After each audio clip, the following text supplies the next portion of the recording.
Before you buy the Westman Atelier new concealer, check out this honest review. I'm going to walk through 5 things. I'm going to give you a demo, wear test, all the rest of it. So you have a better idea of whether to give it a shot or try something else. Little concealer is $48. There are 16 shades currently available. Shade match really did work nicely. I've been trying this for about 3 weeks. I'm on week 4. I wanted to do it a little bit longer this time with this test because this is a skincare meets makeup kind of product. Not surprised. So I tried to give it a little bit more time to see if it could stand up to those really strong marketing claims. I will talk about that in a minute. This is an honest review. No one's paying me. Westman's not paying me. No one's paying me to say the following. I have all of the information back on the scorecard. I'm going to try and keep this short and sweet as much as possible. You can click the link to that. Promo codes are available for this. Just click through. They change. That's why I'm not putting them up on the screen. I'm not trying to be tricky, I promise you. But yes, this is an honest review. I've tested thousands of products over the past 8 years, shared my honest review over here. My priority is you, not the brand. I just want to make that abundantly clear. Let's dive into the first part of this, which is ingredients. First of all, on their website, the brand uses a platform called Clear Me. It makes it so easy for the consumer to click an ingredient. Credo Beauty does this too. Click an ingredient and then you can see exactly what it is, exactly what it's supposed to do. I can't see percentage yet. That would be chef's kiss at this point, but they're doing a great job by implementing that on their website. This is cruelty-free, silicone-free, and something they call a vegan-friendly formula. I know what vegan means. I don't know what vegan-friendly means. Do you? I don't know. Okay. Water first. There's a lot of emollients, humectants, bulking agents are inside. It's not a bad thing. It's just you can tell this is a creamier formula for sure. Not heavy. This is one of the standout things. It is beautifully creamy. The texture is so nice. Sunflower seed oil, licorice root extract. They have antioxidants inside. And then towards the end is where you start to see the peptides and the other skincare ingredients like, say it with me, sodium hyaluronate. Does anybody make a formula without that anymore? I doubt it. I'm not mad at it. If you know how I feel about skincare inside of things. Like makeup, not a cosmetic chemist. Consult a dermatologist if you're nervous about using this on your skin. I certainly appreciate that. I had a skincare issue recently that I'm still recovering from. So just this gentle reminder, check with an expert and a medical expert. I am not that. I have a note back on the website about aluminum hydroxide. It's also inside. There is a link to the EU and what they allow and the percentages they allow. So check it out if you're concerned about that. Overall, the brand is incredibly transparent. Unfortunately, they have no information on the product page.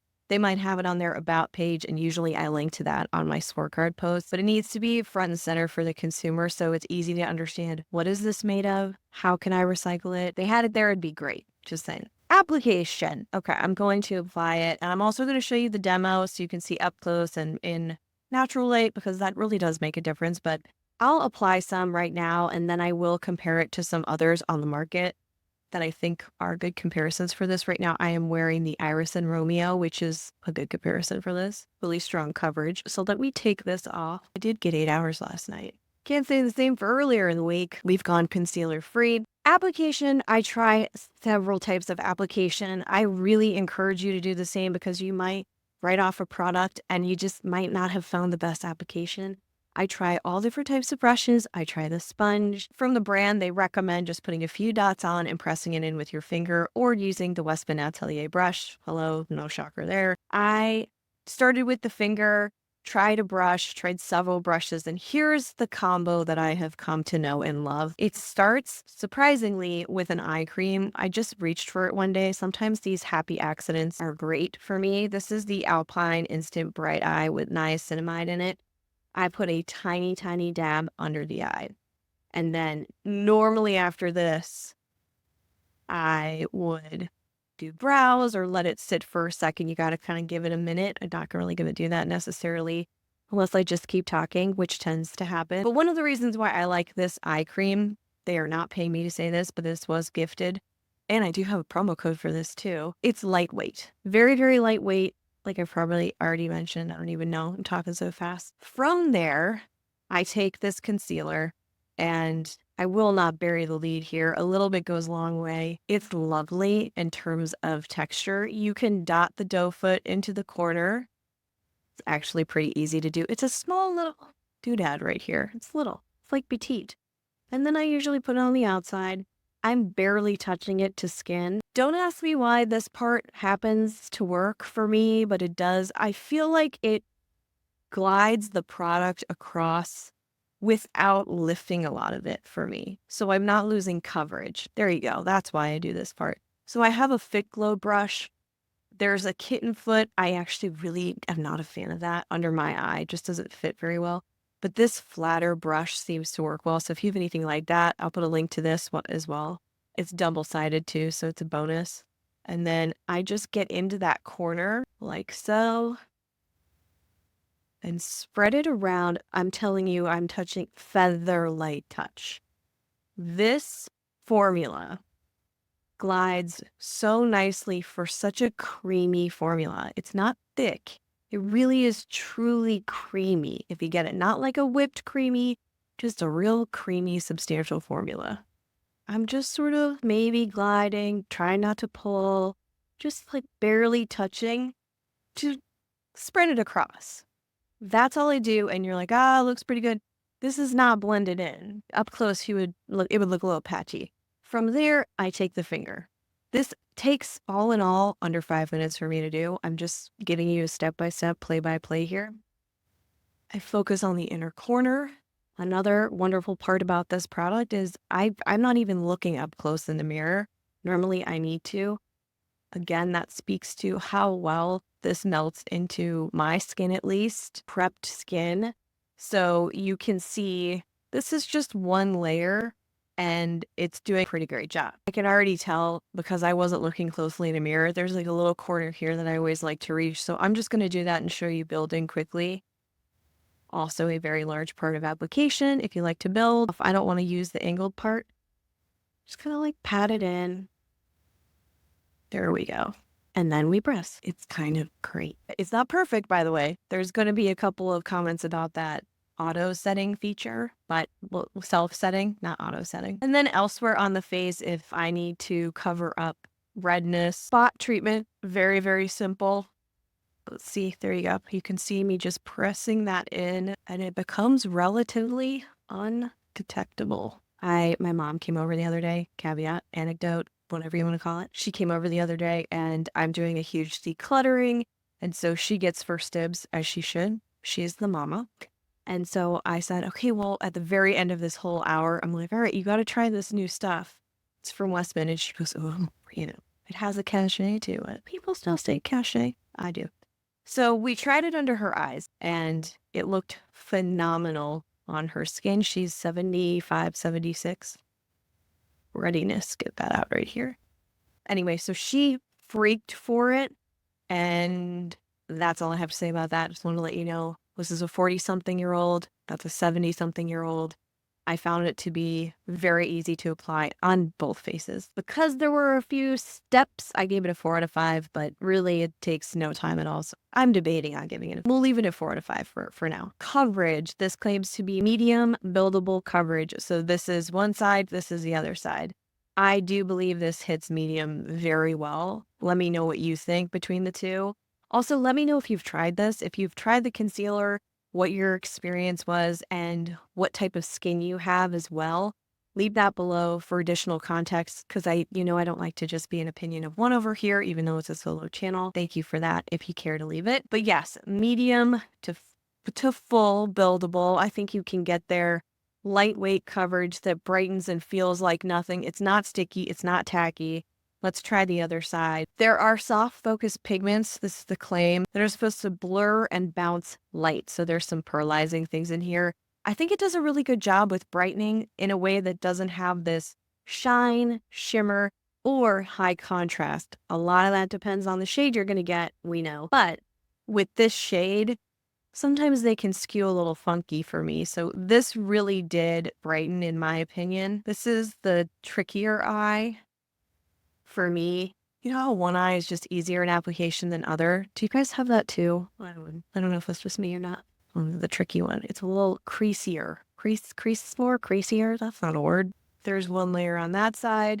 I think that's a nice medium coverage. Can I build to full? We already know. Yes, we can get there. The nice thing I should mention as well about coverage and building, The more I add, especially with a creamy formula, sometimes it can shift the texture under the eye, especially if you have fine lines. I'm going to talk about finish and creasing in a second, but for coverage, building it up did not really harm the finish, which is great. I can bring it down the face here. Texture doesn't show up. Sometimes you can see setting into pores. It looks like little pin dots. Feathering, smudginess, patchiness. I'm not seeing any of that. Quick, instant creasing. I'm not seeing that, but we're going to talk about that in a second because coverage was a 5 out of 5. It did phenomenal on coverage. Finish. The claim is that it's supposed to give a very supernatural, hyper real finish. Skin looks like skin, but better is what I'm getting out of that phrase. Yes, great finish, holding up really nicely. I mentioned earlier that this has a self-setting technology inside of it. Did I see creasing? That's the million-dollar question. So much of this depends on application. And then ultimately, creasing happens. I don't really know if brands should even say creaseless anymore, although I have tried products, maybe not even a handful, that haven't creased on me. Side on the right is already dried down. So it does self-set. It does dry down. It doesn't feel dry at all. You can't tell it's happening, but it does its thing underneath the eye really beautifully. However, I do see a little bit of creasing. Here's what I recommend because I used powder under this. Normally how I use it is I put it on my fingers, I press it in a decent amount, or I use the triangle puff and I press it in, again, a decent amount. Not a ton. You don't need a ton. But for this, I needed even less. So here's how I do it. I have the RMS Unpowder here. I've really been liking this lately. Silica-based, very finely milled. If you use too much, you'll get flashback with flash photography, just FYI. I take a little bit and put it on my fingers. It's right here, actually. I rub them together. I even like do this to wipe it off. You want to barely know it's on your finger, and I know it sounds weird. I'll take the other finger that doesn't have powder. I will pre-press to get rid of any of the creasing. That's key. Don't know why, just is. And then you're going to think, what am I even doing right now? I'm not even getting any powder on it. You are. You do. It's there. And that way it doesn't look cakey, but it doesn't affect texture because the more powder I used, it really diminished the performance of the product for me, probably because they're self-setting technology and you're not supposed to have to do this. I still needed to do it, but this is the way that I found to do it that worked really well. Press it in how you want it to look all day, and then you kind of seal it. That's kind of feeling I get from it. So that sets it, does its thing, works really, really well. 4 out of 5 for finish because it followed through on a lot of the claims and the self-setting was there. It just wasn't perfection. For something that is meant to brighten, another note, this has more of a matte finish, which I really like. It doesn't look dry matte, but if you have a brightening product, sometimes those can be a little sheeny or shiny under the eye. And to me, I just look tired when that happens. It looks kind of greasy. So I prefer this type of a finish. And I am not seeing oxidizing once I put the powder on, before I put the powder on, or after, which I'm mentioning because I'm going to show you an alternate here where that kind of does happen, unfortunately, and it really diminishes the shade that I bought. It like screws up the shade match. Finally, the wear test. So the wear test was right in the middle for me, mainly because I grouped in the skincare claims here. Wear tests looked pretty solid overall. I did multiple 8-hour wear tests. Some days when I put on too much powder, it looked really not so great by the end of the day, which goes to show you, to my previous point, you really want to try out a multitude of different application methods if you can, if you have the patience for it. I mean, I'm not talking like 18, just 3. Just try 3 different ways of applying it. Especially if you have mature skin and you're trying to find something that doesn't crease. Sometimes we just have to put a little bit more effort into it. Nothing felt dry. Self-setting held up to a degree. If I didn't press a little powder, then I saw some creasing. Finish maybe was the one thing that looked meh. I'm nitpicking, like tiny bit feathery possibly, but barely. And I think the coverage held up nicely with this application method. The skincare claims really quickly, supposed to hydrate, firm, soften lines over time, diminishes dark circles over time. There is an 8-week clinical study with 30 participants. Age of the participants is not mentioned. Just say, I don't know who digs into these things except me, but I do. And it drives me nuts when they don't mention demographics. It's only been 3 weeks. I haven't seen any of that. I'm not seeing a diminishing of fine lines. I mean, I look way better with this stuff on. I look alive and brightened, and you could tell the difference of before and after. But I'm not seeing those yet. I'm not saying I'm not going to see them. I'm open to receiving those. Thank you very much. I would love all of that to happen on my face. 3 out of 5 again for the wear test, which brings me to a total of 16 out of 20. A very strong performance from this. I think some of the main contenders for me are the Iris and Romeo. Granted, I can't quit this. Can't quit it. It's very having a Brokeback Mountain moment, but I love this stuff. It starts to separate too early for me. So I need them to fix their emulsification process. This gives really beautiful coverage and brightening. And then another one that I think is really good on the creaseless front is the new Saie. I believe this has niacinamide as well. So I can show you, I wish this was alive because then I would be like, which one do you want to see? I'm going to show you the Saie because I've shown you a lot of the Iris and Romeo. Keep in mind the color selection. I chose 6 and 7, so I'm going to go with 6 for brightening. By the way, this is holding up really nicely as a spot treatment on the rest of the face. And this is a little bit lighter weight, a little bit more wet of a formula. Not as creamy, a little bit more on the silky side. So this is skewing slightly more with a yellow or golden undertone. The Westman has a little bit of that, but it's more of a neutral undertone, which worked really well for me. For this worked really well with a sponge too, this one, just saying. But it gives this veil. It's tough, right? It's tough to tell. But if I build this up, I'm barely going to touch it with a brush. Press it in. Pretty strong. Actually, now that I'm looking at them, they're both really strong options. I keep looking into the viewfinder like, Now, one of the great differentiators is going to be when I set it. That's where you see a little bit of a difference. So I'm just taking a little bit of powder. And what you may not be able to see is it changes the shade. It oxidizes it a little bit. Or I don't even know if that's the right word, to be honest with you. It adds something to the formula that the formula is like, no, we're not supposed to have that. This is supposed to just be worn alone. It's not huge. It's not a huge difference. I think they're both pretty close. And I do have a full review of the Saie as well if you want to dive deeper into that. But I just wanted to show you the comparison between the two products. You can also see a full review of Iris and Romeo. I have tons of concealer reviews back on the website. You can search for them, or you can watch the concealer playlist review over here. I hope you found this helpful as you're considering whether to throw down $50 for a concealer or not. If you did, hit that thumbs up. If you want to know what my absolute favorites are out of all the products that I've tried, you can check them out. They're right over on Britt's Picks back on the website. Again, you can search concealers there, or you can dive right into the next concealer review over here. I'll see you next time. Bye.